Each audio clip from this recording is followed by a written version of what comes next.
கல்வி பொதுத்தராதர உயர்தர பரீட்சை இன்று ஆரம்பமாகியது. உயர்தர பரீட்சை இன்று முதல் எதிர்வரும் 29ஆம் தேதி வரை நடைபெறவுள்ளதுடன் நாடளாவிய ரீதியில் 2120 பரீட்சை நிலையங்களில் இதற்காக தெரிவு செய்யப்பட்டுள்ளன. 2,96,313 பரீட்சார்த்திகள் இந்த பரீட்சைக்கு தோற்றுகின்றமை குறிப்பிடத்தக்கது.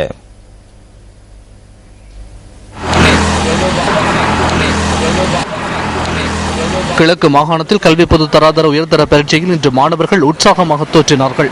மட்டக்களப்பு மாவட்டத்தில் இம்முறை 7,265 பேர் உயர்தர பரீட்சைக்கு தோற்றுகின்றனர். இவர்களுள் 5,125 பாடசாலை பரீட்சார்த்திகளும் 2,140 தனிப்பட்ட பரீட்சார்த்திகளும் தோற்றுகின்றனர்.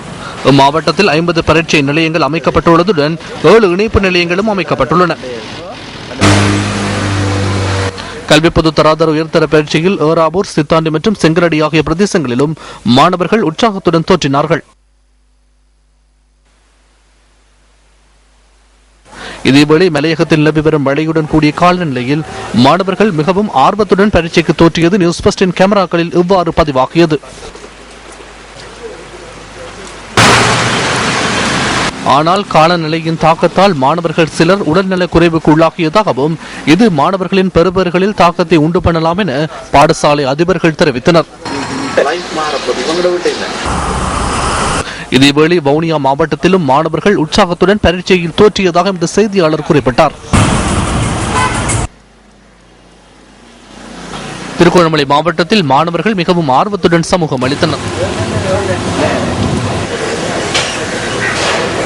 நயனாதீவு மற்றும் நெடுந்தீவு உட்பட நாடளாவிய ரீதியில் அமைக்கப்பட்டுள்ள 2,120 பரீட்சை நிலையங்களில் இம்முறை உயர்தர பரீட்சை நடைபெறுகின்றது. இதில் 2,96,313 பரீட்சார்த்திகள் தோற்றுகின்றனர்.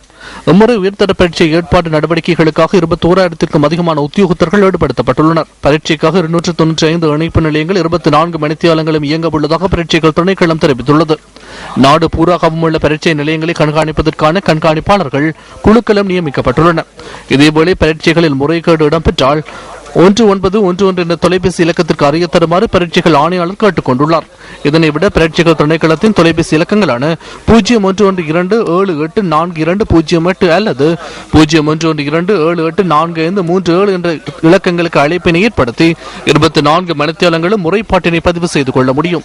எவ்வாறு பதிவு செய்யப்படும் முறைப்பாடுகள் தொடர்பில் ஆராய்ந்து நடவடிக்கை எடுக்கப்படும் என பரீட்சைகள் ஆணையாளர் WMNG புஷ்பகுமார் சுட்டிக்காட்டினார்.